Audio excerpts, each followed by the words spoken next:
Previous lecture में हमने reaction of alkanes को स्टार्ट किया था, जिसमें हमने कंबस्शन और कैटालिटिकल ऑक्सीडेशन को डिटेल में समझा था। आज हम हैलोजिनेशन स्टार्ट करेंगे और हैलोजिनेशन ऑफ मीथेन का मैकेनिज़्म डिटेल के साथ समझेंगे और ये देखेंगे जब हम मीथेन की हैलोजिनेशन करते हैं तो कौन कौन सी प्रोडक्ट बनती है। हैलोजिनेशन दो वर्ड्स का कॉम्बिनेशन है। हैलो का मतलब होता है हैलोजन्स, एंजिनेशन का मतलब है एडिशन के ऐसा रिएक्शन जिसमें हैलोजन्स ऐड होते हैं। हैलोजिनेशन एक सिंपल सब्स्टिट्यूशन रिएक्शन है। सब्स्टिट्यूशन रिएक्शन ऐसे रिएक्शन होते हैं जिसमें कंपाउंड के एटम या मॉलिक्यूल को किसी दूसरे एटम या मॉलिक्यूल के साथ रिप्लेस किया जाता है, या इसकी डेफिनेशन हम कुछ इस तरीके से कर सकते हैं। ऐसा रिएक्शन जिसमें हम किसी भी केमिकल कंपाउंड के फंक्शनल ग्रुप को किसी दूसरे फंक्शनल ग्रुप के साथ रिप्लेस करते हैं। इसको हम एक एग्जांपल से समझते हैं। हमारे पास मिथाइल क्लोराइड है। मिथाइल क्लोराइड को जब हम हाइड्रोक्सल के साथ रिएक्ट करवाते हैं तो जो हाइड्रोक्सल ग्रुप है वो क्लोरीन को रिप्लेस करता है और रिप्लेस करने के बाद मिथाइल अल्कोहल बनती है।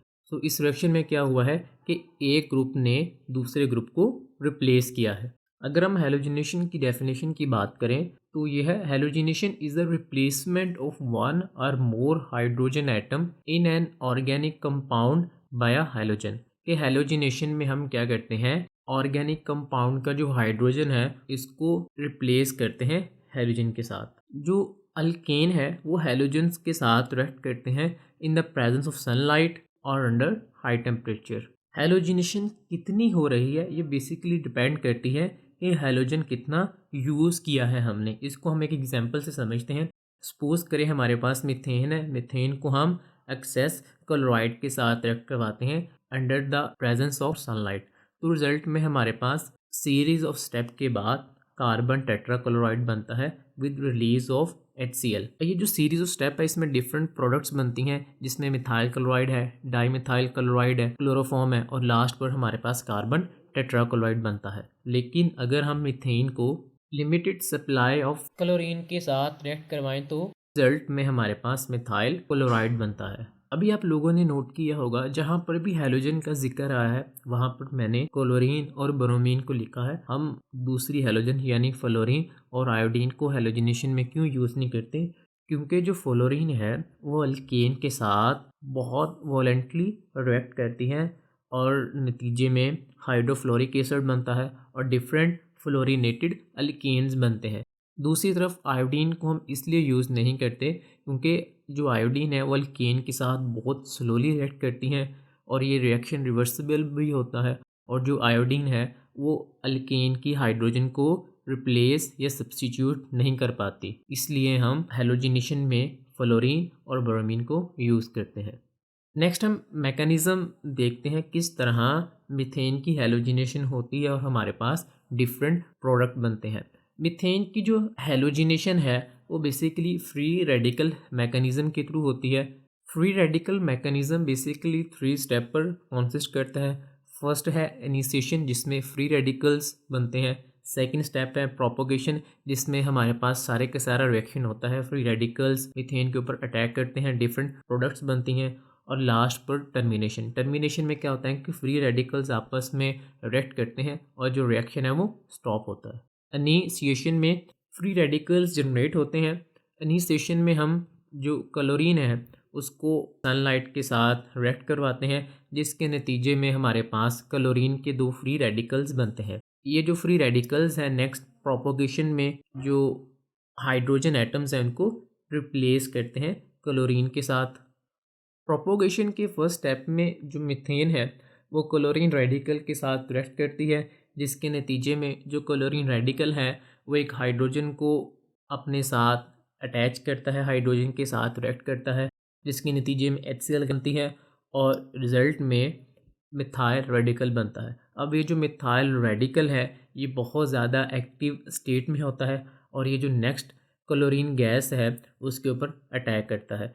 अब जो क्लोरीन गैस है वो इनएक्टिव फॉर्म में होती है, लेकिन जो मिथाइल रेडिकल है बहुत एक्टिव फॉर्म में होता है। ये क्लोरीन को होमोलिटिक फ्यूजन से ब्रेक करता है और एक क्लोरीन के साथ बॉन्ड बना लेता है और रिज़ल्ट में मिथाइल क्लोराइड बनता है। अब ये जो मिथाइल क्लोराइड है इस पर क्लोरीन का एक रेडिकल अटैक करता है जो कि अभी बना है, जिसके नतीजे में एक HCl का मॉलिक्यूल रिलीज़ होता है, क्योंकि ये जो क्लोराइड है ये हाइड्रोजन को यहाँ से रिमूव करवाता है और रिज़ल्ट में हमारे पास रेडिकल बनता है।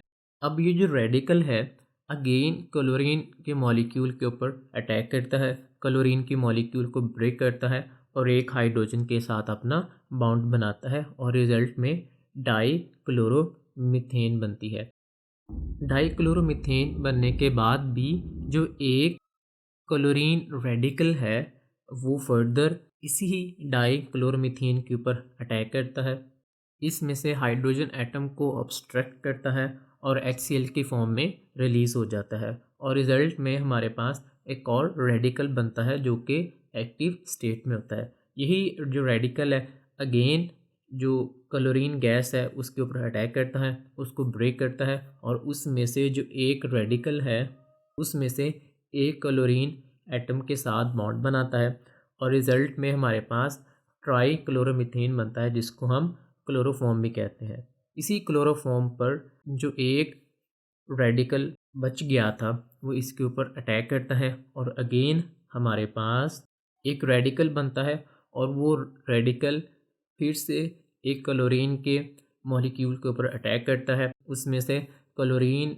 एटम के साथ बॉन्ड बनाता है और रिज़ल्ट में कार्बन टेट्रा क्लोराइड बनते हैं। अब इस रिएक्शन में इस टोटल मैकेनिज़्म में जो क्लोरीन है उसको हम एक्सेस में यूज़ करें, जिसकी वजह से बार बार जो रेडिकल बनता है वो क्लोरीन के ऊपर अटैक करता है और उसमें से एक क्लोरीन को यूज़ कर लेता है और जो एक क्लोरीन रेडिकल बचता है वो अगेन उसी मॉलिक्यूल के ऊपर ही अटैक करता है।